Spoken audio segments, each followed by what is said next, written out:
نحمده ونصلي ونسلم على رسوله الكريم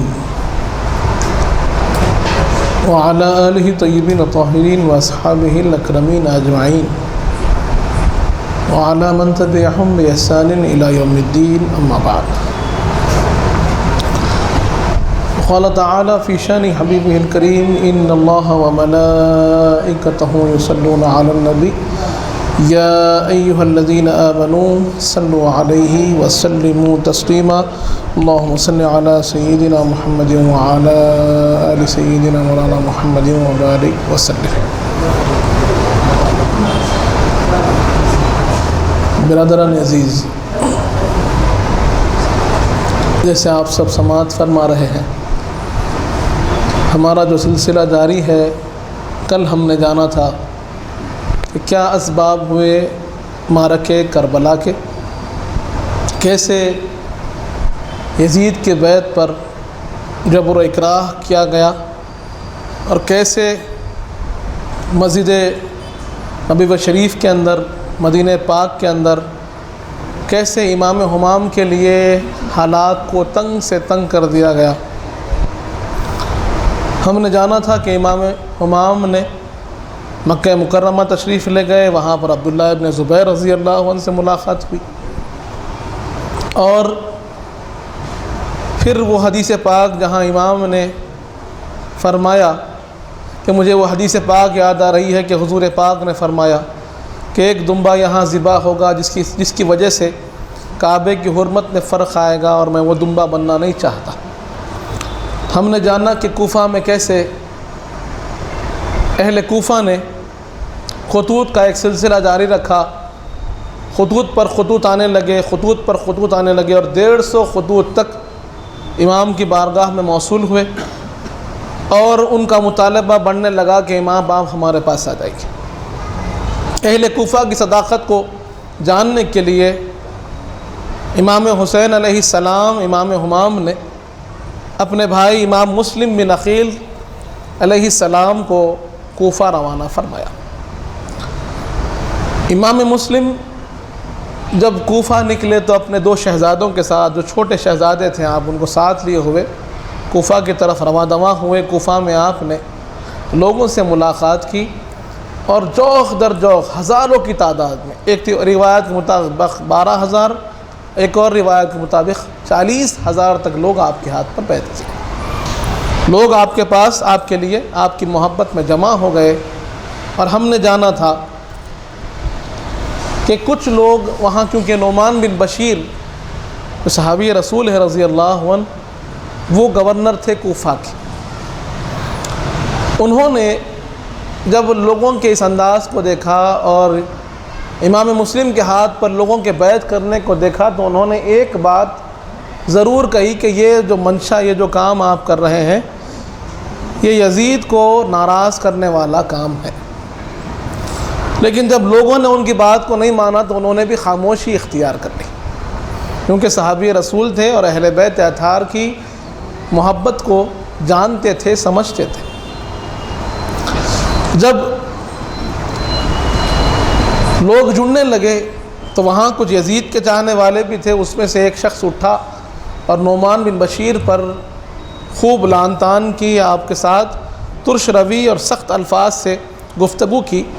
اس کے بعد اس نے کہا کہ میں یہ بات یزید تک پہنچاؤں گا، اور اس نے خط لکھا اور یزید کو کہہ دیا کہ یہاں کے حالات بالکل بدل چکے ہیں، اگر تم کوفہ کو اپنے ہاتھ میں رکھنا چاہتے ہو تو پھر کسی سخت آدمی کو یہاں بھیجو.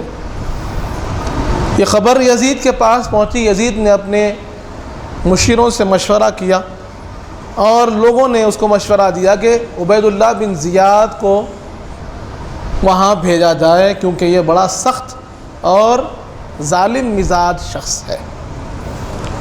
عبید اللہ بن زیاد، ہم نے جانا تھا کہ عبید اللہ بن زیاد رات کے اندھیرے میں اہل مکہ اور اہل حجاز کے راستے سے مدنی لباس اوڑھا ہوا سواری پر سوار ہو کر کوفہ میں داخل ہوا. لوگ منتظر تھے امام حسین علیہ السلام کے. انہوں نے سمجھا کہ امام تشریف لا چکے ہیں، اور لوگ بڑی جوش و خروش کے ساتھ، بڑی محبتوں کے ساتھ عقیدتوں کے ساتھ باہر نکلے، اور اس جذبے کو دیکھ کر وہ سمجھ گیا کہ یہاں کے حالات بالکل بدل چکے ہیں، اور ایسے ہی آہستہ آہستہ آہستہ کرتا ہوا وہ گورنر ہاؤس تک پہنچ گیا۔ وہاں جانے کے بعد اعلان ہوا کہ یہ امام حسین نہیں ہے، یہ عبید اللہ بن زیاد ہے۔ لوگ پریشان ہو گئے، لوگوں کے ذہنوں میں ایک عجیب وحشت، ایک دہشت طاری ہو گئی۔ یہاں تک ہم نے کل بات کو سماعت کیا تھا۔ اب قریب 40,000 لوگ امام مسلم کے پاس آپ کے ہاتھ پر بیعت کر چکے تھے، اور سارا کوفہ آپ کے ساتھ تھا۔ جب عبید اللہ بن زیاد وہاں پر بطور گورنر، بطور حاکم کے مسلط ہو گیا، تو اس نے یہ اعلان جاری کر دیا کہ کوئی بھی امام مسلم کے ساتھ کوئی تعلق نہیں رکھے گا، اور اگر کوئی ان کے ساتھ کوئی تعلق رکھے گا تو پھر وہ حکومت کا غدار تصور کیا جائے گا، اور اس پر حکومت کے خلاف غداری اور بغاوت کا یہ مقدمہ چلایا جائے گا، اور اس کو اسیر کر لیا جائے گا۔ امام مسلم نے اپنے جو ٹھکانہ تھا اس کو بدل لیا، لیکن لوگوں کا ملنا، لوگوں کا ملاقات کرنا جاری تھا۔ اب امام مسلم حضرت ہانی بن عروہ رضی اللہ عنہ کے پاس مقیم ہو گئے۔ حضرت ہانی بن عروہ جو ہے یہ بہت ہی کوفے کی بڑی مشہور شخصیت تھی، اور عبید اللہ بن زیاد سے بھی ان کے ملاقات تعلقات پہلے سے تھے۔ یہ اپنے جو قبیلہ تھا اس کے سردار تھے، طاقتور آدمی، پیسے والے آدمی، اثر و رسوخ والے آدمی حضرت ہانی۔ امام مسلم وہاں پر تشریف فرما ہوئے، اور آہستہ آہستہ لوگوں کا آپ کے ساتھ ملنا جاری تھا، لوگوں کا آپ کی طرف جھکنا، ملاقات کرنا ابھی تسلسل جاری تھا۔ ادھر عبید اللہ بن زیاد نے اپنے جاسوسوں کو پھیلا دیا، اور یہ بات اعلان کر دیا کہ مجھے مسلم بن عقیل چاہیے، اور جو بھی لے کر آئے گا ان کو انعام ملے گا۔ عبید اللہ بن زیاد کے جاسوس پھیل گئے، اور ان کا جو مزاج تھا وہ لوگ مساجد میں جا کر بیٹھنے لگے، مساجد میں جا کر لوگوں سے ملاقات کرنے لگے، جاسوسی کرنے لگے، اور امام مسلم کی تلاش چل رہی تھی۔ ایک مرتبہ کوفہ کی جو جامع مسجد ہے وہاں پر نماز کے بعد ایک جاسوس عبید اللہ بن زیاد کا، اس نے ایک شخص کو دیکھا کہ بڑا اطمینان سے نماز پڑھ رہے ہیں اور خوب ذکر میں، اللہ کے ذکر میں لگے ہوئے ہیں۔ ان کا نام تھا مسلم بن اوسجہ۔ ان کی جب کیفیت کو دیکھا، ان کی نماز کو، ان کی عبادت کے طریقے کو دیکھا، تو جا کر ان سے کہا کہ میں سمجھتا ہوں کہ آپ اہل بیت کے چاہنے والے ہیں، امام مسلم کے چاہنے والے ہیں۔ پہلے تو انہوں نے انکار کیا، اور انہوں نے کہا کہ تم اتنے سارے لوگوں میں میرے پاس کیوں آئے ہو؟ تو یہ جو مکاری ہوتی ہے، مزاج کی مکاری، منافقت، اس نے کہا کہ میں آپ کے چہرے پر دیکھ رہا ہوں کہ چہرے پر آپ کے ایسے آثار نمودار ہے، ایسا نورانی چہرہ ہے جو اہل بیت اطہار کے محبین کا ہوتا ہے، اور میں بھی اہل بیت اطہار کا چاہنے والا ہوں۔ میں بھی امام مسلم سے ملاقات کرنا چاہتا ہوں، ان کے ہاتھ پر بیعت کرنا چاہتا ہوں، اور یہ نذرانہ میں نے اٹھا کر رکھا ہے، وہ نذرانہ میں ان کو پیش کرنا چاہتا ہوں۔ اس نے بڑا اصرار کیا، اور آپ سے اہل بیت اطہار کی محبت کا واسطہ دیا، اور حضرت مسلم بن اوسجہ کو اس نے اپنی باتوں میں پھنسا لیا۔ حضرت مسلم بن اوسجہ آپ امام مسلم کے چاہنے والے تھے۔ جب آپ نے اس کے اوپر اعتماد کر لیا تو کہا کہ چلو، تم بالکل صحیح پہچانے میرے کو، میں اہل بیت کا چاہنے والا ہوں، امام مسلم کہاں ہیں مجھے معلوم ہے، میں تمہیں لے کر چلتا ہوں۔ اب وہ امام مسلم کے پاس آتا ہے، امام مسلم کے ہاتھ پر بیعت کرتا ہے، نذرانہ پیش کرتا ہے۔ اس کے بعد وہ جاسوس نے کیا کیا کہ ہر روز حضرت ہانی کے مکان پر سب سے پہلے آتا اور سب سے آخر میں جاتا۔ کئی دن تک یہ سلسلہ چلتا رہا، اور جو بات، ہر ایک چیز جو وہ دیکھ رہا تھا جا کر عبید اللہ بن زیاد کو کہنے لگا، اس سے پہلے حضرت ہانی کے مکان پر جب شروع امام مسلم تشریف لائے تو حضرت ہانی نے کہا کہ عبید اللہ بن زیاد میرا دوست ہے، امام مسلم وہ مجھ سے ملنے آ رہا ہے، وہ مجھ سے ملاقات کے واسطے میرے گھر کو آ رہا ہے، میں موقع دیکھ کر آپ کو اشارہ کروں گا اور میرا اشارہ ہوگا پانی پلاؤ، جب میں پانی پلاؤ کہوں گا آپ اس پر حملہ کر دیجئے، عبید اللہ بن زیاد ختم ہو گیا تو پھر کوفہ ہمارے ہاتھ میں آ جائے گا۔ اب یہ واقعہ رونما ہوا، جیسے حضرت ہانی نے اس کو تیار کیا تھا، عبید اللہ بن زیاد آیا، آپ باتوں میں اس کو الجھائے رکھے، بات چیت کرتے کرتے آپ نے آواز دی پانی پلاؤ، ایک مرتبہ آواز دی، کوئی اس کا اوپر کوئی اثر نہیں ہوا، کوئی ایکشن نہیں ہوا، کوئی عمل نہیں ہوا، پھر کچھ دیر پھر باتوں کے اندر اس کو محو کر دیا، پھر کہا پھر پانی پلاؤ، دوسری مرتبہ کوئی امام مسلم نے اس پر کوئی عمل آوری یا کوئی حملہ نہیں کیا، پھر کچھ دیر بعد تیسری مرتبہ جب پانی پلاؤ کہا تو عبید اللہ بن زیاد کا ایک غلام تھا جو اس کے ساتھ تھا، اس نے اشارہ کیا اٹھو یہاں سے اٹھو۔ یہ جو غلام رکھتے تھے لوگ بڑے ہوشیار غلام ساتھ رکھتے تھے، جو حالات کو، جنگوں کو، الگ الگ تہذیبوں کو، تمدنوں کو دیکھنے والے لوگ۔ جب اس نے اشارہ کیا تو عبید اللہ اٹھ گیا، باہر نکلنے کے بعد عبید اللہ نے پوچھا کیا بات ہے؟ ابن زیاد نے پوچھا کیا بات ہے، تو نے مجھے اشارہ کیوں کیا؟ تو غلام کہنے لگا کہ اس کے پانی پلاؤ میں مجھے خون کی بو آ رہی تھی، اس لیے میں تم کو چلنے کو کہا۔ یہ موقعہ ہاتھ سے نکل گیا۔ اب وہ جاسوس حضرت ہانی کے مکان پر پابندی سے آنے لگا، سب سے پہلے آ رہا تھا، سب سے آخر میں جا رہا تھا، اور رات کے اندھیرے میں جا کر عبید اللہ بن زیاد کو ہر ایک چیز کی خبر دے رہا تھا، جو جو حضرت ہانی کے مکان پر ہو رہا تھا، کون کون آ کر ملاقات کر رہے تھے، کون کون ان کے تائیدی تھے، ساری خبر پہنچ گئی۔ 2-4 دن سننے کے بعد جب اطمینان ہو گیا تو ابن زیاد نے حضرت ہانی کو بلایا کہ میں تم سے ملاقات کرنا چاہتا ہوں، چلو۔ لوگ آ گئے، حضرت ہانی ابن زیاد کے پاس چلے گئے،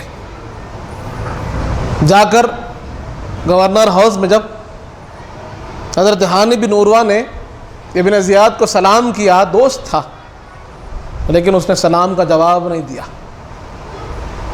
اور غصے سے کہنے لگا کہ تم میرے ساتھ میرے خلاف میں سازشیں کرتے ہو اور سازشوں میں لوگوں کا ساتھ دیتے ہو۔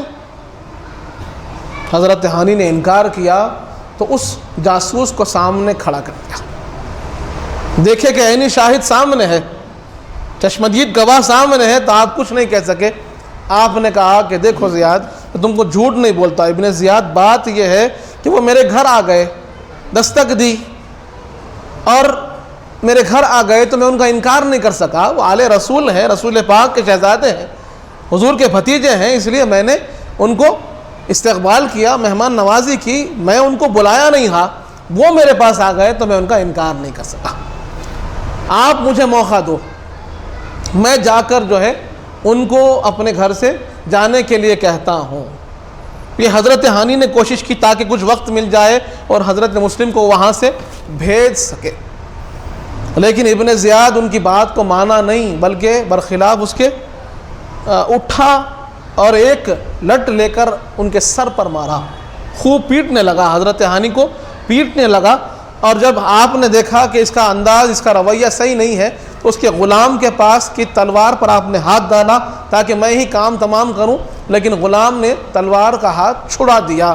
ابن زیاد نے کہا اب تو تم نے اپنے خون کو مجھ پر مباح کر دیا، اب تو میں تمہیں ختم بھی کر سکتا ہوں۔ حضرت ہانی نے کہا کہ تم مجھے ختم کرنا چاہتے ہو تو کوفہ کا سارا لوگ تمہارے مخالف ہو جائیں گے۔ اب یہی خبر عام ہو گئی کہ حضرت ہانی کا جو ہے شہادت عمل میں آ گئی ہے، ان کو قتل کر دیا گیا، ابن زیاد نے قتل کر دیا۔ تو سارا کوفہ، سارے آپ کے جتنے قبیلے کے لوگ تھے آ کر گورنر ہاؤس کا گھیراؤ کر لیے، اور آپ کی جان کا بدلہ لینے لگے۔ انتقام کا نعرہ بلند ہوا۔ برادران عزیز، یہ بات دیکھنے والی اور سوچنے والی ہے کہ حضرت ہانی کے لیے سارا کوفہ کھڑا ہو گیا، سارا قبیلہ کھڑا ہو گیا اور انتقام کا نعرہ بلند کیا۔ جب اتنے ہزار لوگ جمع ہو گئے اور انتقام کا نعرہ بلند ہوا تو ابن زیاد بھی پریشان ہو گیا۔ اس نے کیا کیا؟ قاضی شریح جو اس وقت کے قاضی تھے ان کو بلوایا۔ ان کو بلوا کے کہا کہ دیکھو ہانی کو دیکھو، ہانی زندہ ہے، میں نے ابھی انہیں مارا نہیں ہے، ان کا قتل نہیں ہوا، ان کو دیکھ لو، ان کی زندہ ہونے کو دیکھو اور اوپر ٹھہر کر جا کر اعلان کر دو کہ ہانی کو کچھ نہیں ہوا، ابھی ہانی زندہ ہے۔ جب وہ حضرت ہانی سے ملاقات کیے تو قاضی شریح کو حضرت ہانی نے کہا کہ قاضی شریح کچھ مت کہو، جا کر میرے حال بتا دو، مجھ کو جو ظلم ہوا ہے وہ بتا دو، 10 آدمی اگر میرے قبیلے کے اندر گھس جائیں تو یہ فتح ہو جائے گا، معاملہ ہمارے ہاتھ میں آ جائے گا، اب اتنا کہو۔ لیکن ابن زیاد نے اپنے 2 جاسوسوں کو تلواروں کے ساتھ قاضی شریح کے ساتھ چھوڑ دیا تھا۔ قاضی شریح کو جان کا خطرہ ہوا اور انہوں نے صرف دو الفاظ، 2 لائن ان کو کہنے کے لیے کہا، 2 جملے آپ کہہ سکتے ہیں کہ ہانی زندہ ہے، ان کو کچھ نہیں ہوا۔ قاضی اوپر کھڑے ہوئے اور جا کر اعلان کر دیا کہ ہانی زندہ ہے، ان کو کچھ نہیں ہوا۔ لوگ پراگندہ ہوتے، ان کا جو لوگ ان کے لیے جمع ہوئے تھے وہ مطمئن ہو گئے کہ ہاں ہمارے سردار زندہ ہے، کچھ نہیں ہوا، بات چیت کے واسطے بلایا گیا ہے اور ان کو دھوکہ دے دیا گیا۔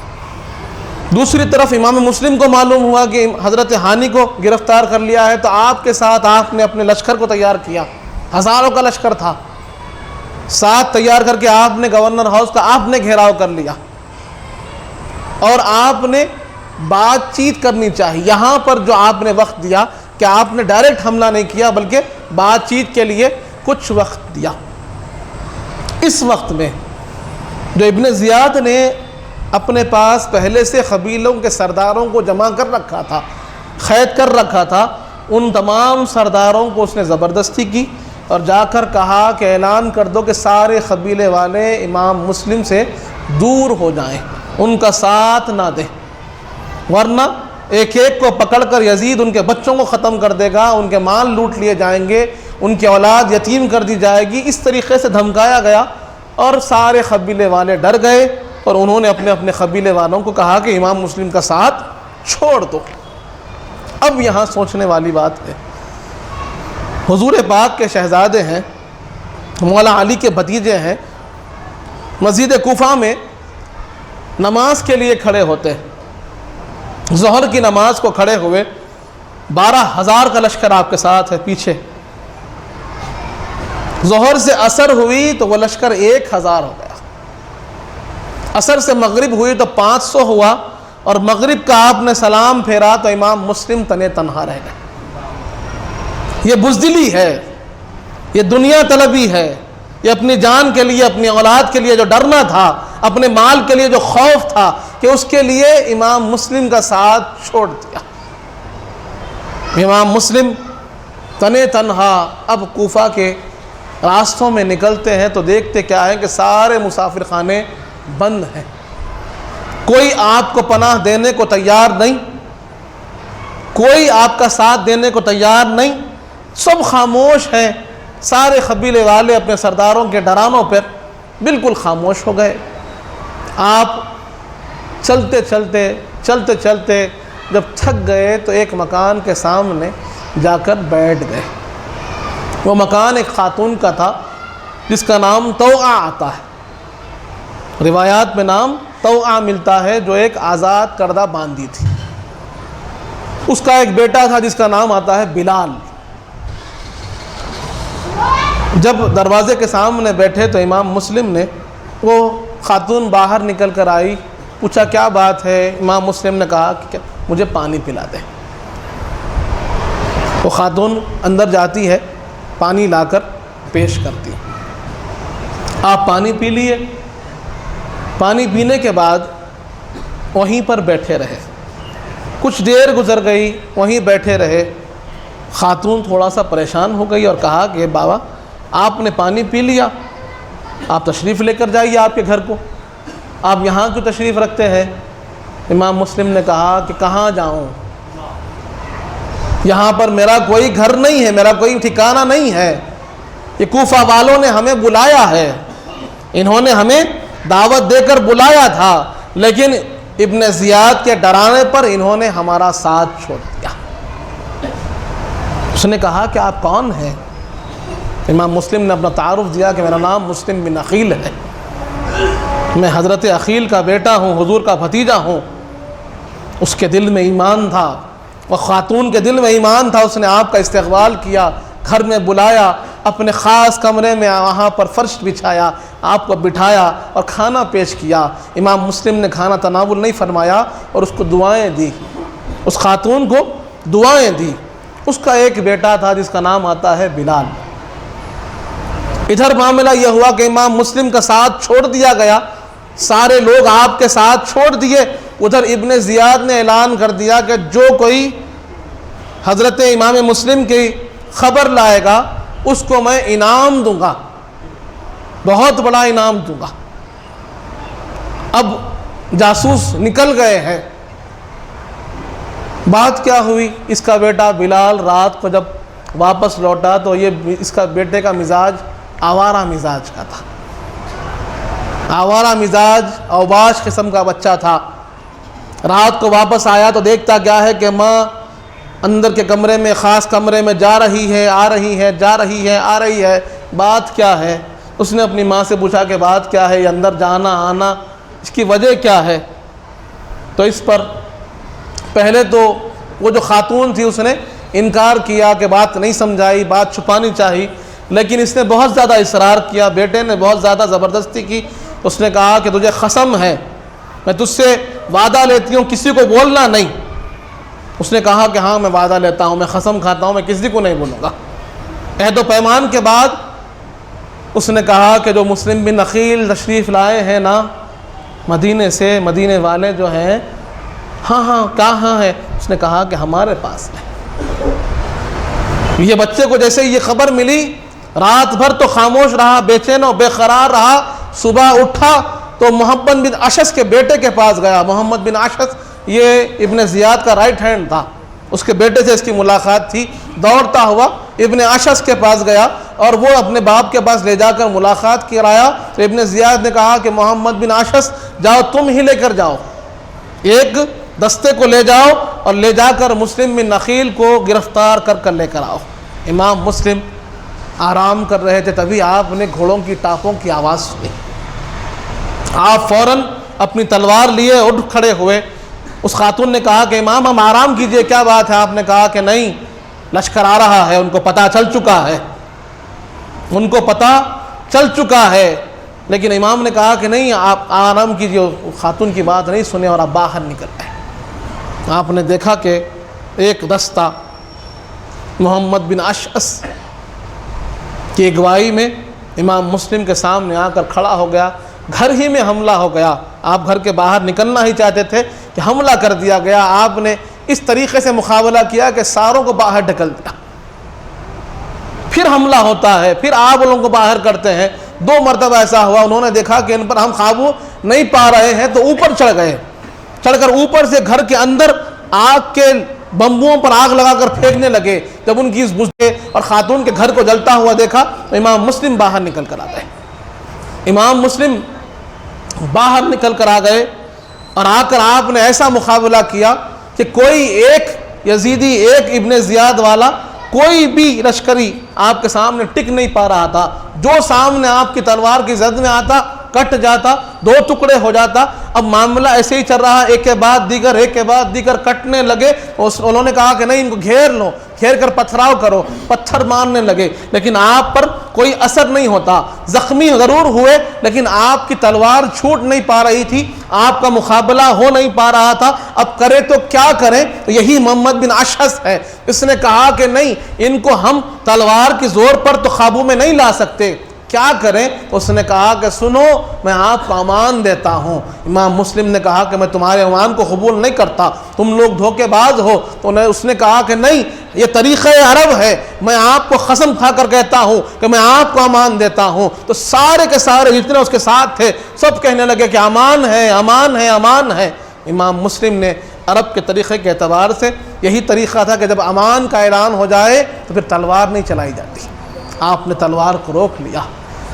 جیسے ہی آپ نے تلوار کو روکا، آپ کے ہاتھ سے تلوار کھینچ لی گئی۔ برادران عزیز، امام مسلم نے انا للہ و انا الیہ راجعون پڑھا اور کہا کہ تم نے مجھے دھوکہ دیا۔ محمد بن اشعث نے کہا کہ نہیں، ہم آپ سے بات کرنے کے لیے چاہ رہے ہیں، ہم آپ سے بات کرنا چاہتے ہیں۔ امام مسلم کو جو زخم ہوا تھا، آپ کے دونوں ہونٹ کٹ گئے تھے۔ اب امام مسلم کو گرفتار کر کر ایک سواری پر بٹھا دیا گیا اور ابن زیاد کے پاس آپ کو لے جایا جاتا ہے۔ تو امام مسلم محمد بن اشعث کو کہتے ہیں کہ محمد بن اشعث، تو نے مجھے امان دیا ہے، اس امان کا خیال رکھے گا، اس کا تو مجھے خیال نہیں، لیکن بس ایک بات اتنی کر دے کہ میرے برادر مکرم میرے آقا حسین آ رہے ہیں، تو ان کو ایک خط لکھ دے کہ کوفی کی حالات کیا ہے، کوفہ کے حالات کیا ہے وہ بتا دے، میری گرفتاری ہو گئی ہے یہ بتا دے، اور اگر میری شہادت ہو جائے تو وہ بھی لکھ دینا۔ محمد بن اشعث نے کہا کہ ہاں اتنا تو میں کر سکتا ہوں۔ وہاں ایک شاعر تھا، اس شاعر کو بلایا، اس کو خط لکھ کر بھیج دیا۔ اب ابن زیاد کے پاس امام مسلم کو لے جایا گیا۔ امام مسلم ابن زیاد کے سامنے جاتے ہیں تو ابن زیاد پہلے تو نہ آپ کو سلام کرتا ہے، نہ آپ کی تکریم کرتا ہے، بلکہ آپ سے بد اخلاقی کے ساتھ کہتا ہے کہ آپ نعوذ باللہ غدار ہیں، اور آپ سے بدتمیزی کیا۔ آپ نے کہا کہ میں جہالت کا جواب جہالت سے نہیں دیتا۔ آپ نے کہا کہ میری کچھ وصیتیں ہیں، اس کو سن لے، میرا کچھ قرض ہے، یہ میری سواری، میرا گھوڑا ہے، میری تلوار ہے، اس کو بیچ دے، میرا قرض ادا کر دے۔ اگر میں شہید ہو جاؤں، اگر تو مجھے شہید کر دے تو میرے جو جسم ہے اس کو صحیح انداز میں مسلمانوں کے قبرستان میں دفن کر دینا۔ اور تیسری چیز یہ ہے کہ میرے بھائی، میرے برادر مکرم، میرے آقا تشریف لا رہے ہیں، اور میں تجھے یہ وصیت کرتا ہوں کہ ان کو خبر دے دے کہ میرے ساتھ کیا ہوا۔ ابن زیاد نے کہا کہ ٹھیک ہے، قرضے کی بات میں آپ کی قبول کرتا ہوں، لیکن آپ کے ساتھ کیا ہوگا اس بارے میں کچھ نہیں کر سکتا، ہم جو چاہیں گے وہ کریں گے، اور آپ کے بھائی کو خبر دینا یہ تو ممکن نہیں ہے، اگر وہ نہیں آئے کوئی بات نہیں، نعوذ باللہ اگر وہ آ جائیں تو ہم ان کو بھی گرفتار کر لیں گے، یہ یزید کا حکم ہے۔ برادران عزیز، اب شہزادے رسول ہیں، لوگوں کی پست ہمتی، لوگوں کی کم ہمتی، ایک تو لوگ دور ہو گئے، اور ان کی ظلم، ان کی زیادتی اور ان کی سرکشی کہ اب ان کو نسبتوں کا کوئی خیال نہیں رہا۔ امام مسلم، آپ نے آخر میں یہ کہا کہ پانی پلاؤ، تو وہاں پر ایک شخص بیٹھا ہوا تھا، اس کے دل میں خیال آیا، اس نے اپنے غلام خیس کو کہا کہ جاؤ پانی پلاؤ۔ کٹورا پیش کیا گیا، آپ نے ایک مرتبہ پانی پیا، پینے کی کوشش کی، لیکن ہونٹ کٹے ہونے کی وجہ سے خون پانی میں گر گیا، آپ نے وہ پانی پھینک دیا۔ دوسری مرتبہ پھر پانی لیا، تیسری مرتبہ پھر پانی لیا، لیکن خون گر جانے کی وجہ سے پانی ناپاک ہو گیا۔ آپ نے کہا کہ نہیں، اب یہ پانی، اس دنیا کا پانی میرے نصیب میں نہیں ہے۔ اب ابن زیاد نے حکم دیا کہ جاؤ ان کو گورنر ہاؤس کے اوپر سے ڈھکل دو۔ اب امام مسلم چل رہے ہیں گورنر ہاؤس پہ، تو لوگ کہتے ہیں کہ آپ کی آنکھوں سے آنسو رواں ہوئے۔ جب آپ اس خبر کو سنے تو آنکھوں سے آنسو رواں ہوئے، تو کہنے والے نے کہا کہ تم علی کے بھتیجے ہو، علی کے لال ہو، اور موت سے ڈرتے ہو۔ امام مسلم نے کہا خدا کی قسم میں موت سے نہیں ڈرتا، مجھے موت کا کوئی خوف نہیں ہے، صرف فکر مجھے اپنے بھائی کی ہے کہ جن کو میں نے یہاں کے اچھے ہونے کے، حالات کی سازگاری کے اور یہاں تشریف لانے کا خبر دی ہے، اور میں سمجھتا ہوں کہ میرے بھائی میری خبر کو سچ مانتے ہیں، مجھ پر بھروسہ کرتے ہیں، اور اپنے اہل و عیال کے ساتھ مکے سے نکل گئے ہوں گے کوفہ کو آنے کے لیے، تو ان کی آمد کی وجہ سے مجھے آنکھوں میں آنسو آتے ہیں۔ ان کے اوپر کیا گزرنے والا ہے، ان کی جفاکاریوں کی وجہ سے، ان کی بے وفائی کا خیال کرتے ہوئے میرے آنکھوں سے آنسو روا ہوتے ہیں، ان کی محبت میں میرے آنکھوں سے آنسو روا ہوتے ہیں۔ خدا کی قسم میں موت سے نہیں ڈرتا۔ اب آپ گورنر ہاؤس کے سیڑھی چڑھ رہے ہیں تو اللہ اکبر کی آواز بلند کرتے ہوئے اوپر چڑھتے ہیں، اور وہاں پر جب اوپر لے جایا جاتا ہے آپ لوگوں کو کھڑے ہو کر وصیت کرنا چاہتے ہیں کہ لوگوں، جب میرے بھائی امام حسین آئے تو تم ان کے ساتھ غداری نہیں کرنا، ان کے ساتھ بے وفائی نہیں کرنا۔ یا آپ بولنا چاہتے تھے کہ آپ کو گورنر ہاؤس سے ڈھکل دیا گیا، آپ نیچے تشریف لاتے ہیں اور آپ شہید ہو جاتے ہیں۔ برادران عزیز، کربلا کے سب سے پہلے شہید کوئی ہے، امام مسلم بن عقیل ہے۔ اس کے بعد بھی دل نہ بھرا، یہ ظالموں کا دل اس کے بعد بھی نہ بھرا۔ آپ کے ساتھ دو آپ کے ننھے شہزادے تھے، ایک کا نام روایت میں آتا ہے کہ محمد، اور ایک کا نام ابراہیم علیہ السلام۔ یہ دونوں شہزادے، ان کو پناہ دی تھی قاضی شریح نے۔ وہ بھی اہل بیت کے چاہنے والے تھے۔ انہوں نے جب ان حالات کو دیکھا اور ابن زیاد کے ظلم کو دیکھا اور اس کے اعلان کو دیکھا کہ ان بچوں کو بھی وہ جان کا دشمن ہو گیا ہے، تو اس نے کیا کیا، رات کے اندھیرے میں ایک مدینے کو جانے والا قافلہ تھا، اس پہ لے جا کر دونوں بچوں کو وہاں پر سوار کرا دیا۔ کہا کہ بابا دیکھو یہ قافلہ ہے، تم ان کے ساتھ چلے جاؤ، تم انشاءاللہ مدینے کو پہنچ جاؤ گے۔ لیکن چھوٹے بچے ہیں، کم سن، 8 برس 9 برس کی عمر ہے۔ رات کے اندھیرے میں قافلے کا ساتھ جڑنے لگے، اچانک قافلہ ان سے گم ہو گیا۔ صبح ہوئی تو دیکھا کہ قافلہ ساتھ نہیں ہے، وہ کہیں بھٹک گئے ہیں۔ بھٹکتے بھٹکتے جھاڑ کے پاس جا کر، ایک جھاڑ کے پاس دونوں بھائی ایک دوسرے سے لپٹے ہوئے ہیں، رو رہے ہیں، خاموش وہیں پر بیٹھے ہیں۔ ایک خاتون پانی بھرنے کو آئی نہر کے کنارے، تو دیکھا کہ 2 شہزادے ہیں، بالکل نورانی چہرے ہیں، رو رہے ہیں۔ اس نے رحم کھایا، لے کر آئی، گھر میں رکھا، پوچھا کیا بات ہے؟ انہوں نے کہا کہ ہم امام مسلم کے بیٹے ہیں۔ اس نے کہا کہ وہی مسلم جن کی شہادت کی خبریں ہیں؟ انہوں نے کہا کہ ہاں، وہ بیچاری خاتون آپ کو کھلاتی ہے، پلاتی ہے، ان کو رکھتی ہے۔ اس کا شوہر، اس کا نام آتا ہے حارث، بڑا بدبخت تھا، مزاج میں شریر تھا، شرابی تھا۔ جب اس نے ان شہزادوں کو دیکھا اور جانا کہ امام مسلم کے بیٹے ہیں، تو اس نے کہا کہ ابن زیاد نے ان پر انعام رکھا ہے، میں لے جا کر ان کو دے دوں گا اور انعام پالوں گا۔ جب خاتون اس سے جھگڑ پڑی، بیوی جھگڑ پڑی کہ نہیں ایسا نہیں ہو سکتا ہے، ایسا نہیں کرنا، تو اس نے پہلے بیوی کو مارا اور غصے میں آ کر دونوں شہزادوں کو شہید کر دیا، کیونکہ زندہ ہو یا اگر زندہ نہ ہو تب بھی انعام ہو، انعام کا اعلان تھا۔ اس نے کہا کہ کہاں لے جاؤں، یہیں شہید کر دوں، اور شہید کر کر دونوں شہزادوں کو نہر فرات میں ڈال دیا۔ برادران عزیز، روایات میں آتا ہے کہ جب نہر فرات میں ڈال دیا گیا تو نہر میں ایک ایسا اچھال آیا اور دونوں شہزادوں کو نہر اپنے ساتھ لے گئی، اور آواز آتی ہے کہ اللہ کا عذاب ہو اس پر، اس نے ان کو شہید کر دیا۔ برادران عزیز، اور وہی عذاب میں وہ حارث مر جاتا ہے۔ یہ بدبختی ہے، یہ یزیدیوں کا مزاج ہے کہ ان کو صرف جاہ و جلال یا پھر مقام و مرتبے کا نہیں، ان کو اہل بیت اطہار سے تکلیف تھی۔ جس کسی کی نسبت اہل بیت سے ہوتی ان پر ظلم کیا۔ برادران عزیز، اب یہاں امام مسلم کی شہادت ہوئی، ان کے شہزادوں کو شہید کر دیا گیا، اور ادھر امام حمام مکہ مکرمہ سے مکہ مکرمہ سے کوفہ کے لیے نکلے ہیں امام مسلم کی گواہی کو لے کر۔ آپ کے ساتھ لوگ ہیں، حضرت عبداللہ ابن عباس کی روایت ہے کہ آپ نے عرض کیا کہ امام آپ مت جائیے، لیکن حالات کیونکہ سازگار نہیں تھے اور امام مسلم نے یہاں کی شہادت و گواہی دی تھی کہ آپ تشریف لائیے، تو آپ نکل پڑے۔ راستہ طے ہو رہا ہے، اور راستے کے دوران کئی لوگ ملے، کئی لوگ آپ کے حالات کو دیکھے اور کئی لوگ آپ سے ملتے، لیکن کوئی ساتھ نہیں ہوتا۔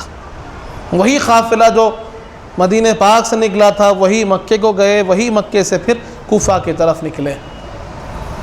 آہستہ آہستہ چلنے لگے تو راستے میں امام مسلم کی شہادت کی خبر بھی ملی۔ امام حمام نے انا للہ و انا الیہ راجعون پڑھا اور آپ نے کہا کہ اب جو ہوگا دیکھا جائے گا۔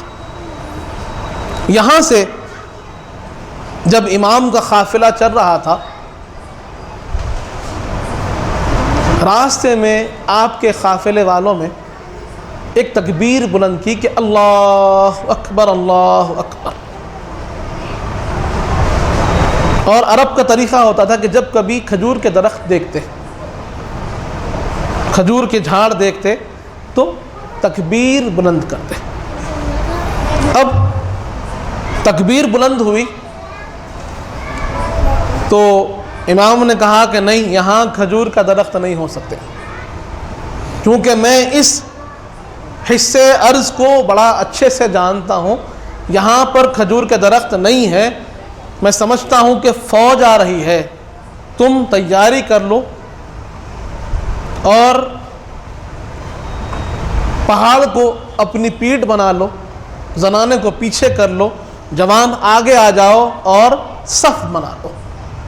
اور جیسے ہی امام نے کہا کہ جو کھجور کے درخت نظر آ رہے تھے وہ فوج کی شکل میں گھڑ سوار ہوتے ہوتے آپ کے قریب آ گئے اور 1000 کا لشکر آپ کے سامنے آ کر کھڑا ہو گیا، جس کے سپہ سالار حور ابن ریاحی تھے۔ انہوں نے کہا کہ ابن زیاد کا یہ فرمان ہے کہ یزید کے حکم سے ہم آپ کو کوفہ لے کر جائیں۔ امام حمام نے کہا کہ میں تمہارے ساتھ کوفہ چلنے کا پابند نہیں، میں واپس چلا جاؤں گا، میں تمہارے ساتھ نہیں چلوں گا۔ اس نے کہا کہ ہم آپ کو واپس بھی نہیں لے جا سکتے، واپس جانے کی ہم آپ کو گنجائش نہیں رکھتے ہیں۔ امام نے کہا میں تمہارے ساتھ چلنے کا بھی پابند نہیں ہوں۔ تو یہاں پر آ کر اس تیسرے راستے کا اختیار کا جو بات نکلی ہے کہ نہ کوفہ جایا جائے نہ مدینہ یا مکہ جایا جائے، ایک تیسرا راستہ اختیار کیا جائے۔ اور یہ لوگوں کی فکر دیکھیے، مزاج دیکھیے کہ اذان ہوتی ہے، اذان ہو رہی ہے تو امام کے پیچھے آ کر نماز پڑھتے ہیں، حضور پاک کا کلمہ پڑھتے ہیں اور امام کے پیچھے نماز پڑھتے ہیں۔ امام کہتے ہیں تم مجھے قید بھی کرنا چاہتے ہو اور میرے پیچھے نماز بھی پڑھتے ہو، بات کیا ہے؟ انہوں نے کہا کہ وہ ہماری نوکری ہے اور یہ ہمارا ایمان ہے کہ آپ ہمارے امام ہیں۔ برادران ایسے ہی معاملہ چلتا گیا اور جب تکرار ہو گئی، بات طے نہیں پائی، تو بات یہ طے پائی کہ ایک تیسرا راستہ اختیار کیا جائے۔ وہ راستہ اختیار کیا گیا۔ راستے میں روایات میں آتا ہے کہ امام حمام کی آنکھ لگی اور امام حمام نے جب آنکھیں کھولی، نیند سے بیدار ہوئے تو فرمایا انا للہ و انا الیہ راجعون، صدق رسول اللہ صلی اللہ علیہ وآلہ وسلم۔ جب امام کو انا للہ پڑھتے ہوئے دیکھا تو آپ کے شہزادے امام علی اکبر حاضر ہوتے ہیں، بازو تھے، پوچھا بابا جان آپ نے انا للہ پڑھا، کیا بات ہے؟ تو امام نے فرمایا کہ میں نے خواب میں دیکھا ہے، جیسے مجھے آنکھ لگی میں نے خواب میں دیکھا کہ ایک گھڑ سوار ہمارے سامنے سے گزر رہا ہے اور کہتا ہے کہ یہ جا رہے ہیں، ان کی موت سامنے سے آ رہی ہے۔ یہاں پر امام علی اکبر پوچھتے ہیں بابا جان کیا ہم حق پر نہیں ہیں؟ امام نے کہا کہ یقیناً ہم حق پر ہے۔ تو اس پر حضرت علی اکبر فرماتے ہیں پھر موت سے کیا ڈرنا، اگر ہم حق پر ہے تو خوف کس بات کا ہے؟ یہ جذبہ ایمان ہے۔ برادران عزیز، اب سفر طے ہوا، کچھ دیر گزرنے کے بعد شام کے وقت ایک عجیب مقام پر امام پہنچ گئے جہاں پر مایوسی چھائی ہوئی ہے، ساری جگہ مایوس ہے، کوئی رونق نہیں ہے۔ امام نے پوچھا کہ اس جگہ کو کیا کہتے ہیں، یہ جگہ کا نام کیا ہے؟ تو لوگوں نے کہا کہ اس کو ارض کربم و بلا کہتے ہیں۔ امام نے کہا کہ ہم اپنی منزل پر پہنچ گئے، ہم اپنے خیموں کو یہیں گاڑ لیں، یہ ہماری منزل ہے، یہ ہمارا مقام ہے، کیونکہ حضور پاک صلی اللہ علیہ وسلم نے فرما دیا تھا کہ ہمارا جو آخری مقام ہوگا وہ عرض کربم و بلا ہوگا۔ برادران عزیز، امام کربلا کو پہنچتے ہیں، حور ابن ریاحی 1000 کے لشکر کے ساتھ آپ کے سامنے آ گئے۔ ادھر عمر بن سعد کو یزید کا حکم ہوتا ہے کہ تم 4000 کا لشکر لے کر کربلا چلا جاؤ۔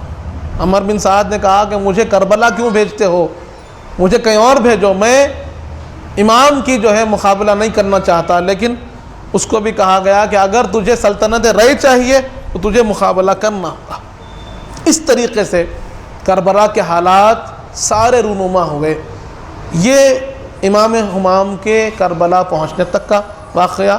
انشاءاللہ کل 11 بجے محفل عاشورہ ہوگی، جہاں پر ہم امام کے واقعات کو سنیں گے۔ 12:30 تک یہ محفل ہوگی، اس کے بعد نماز جمعہ ہوگی، اور نماز جمعہ کے بعد تناول تبرک کا اہتمام رہے گا۔ میں سیدی سے گزارش کرتا ہوں کہ سیدی دعا فرمائیں، اس کے بعد کھانے کا اہتمام رہے گا۔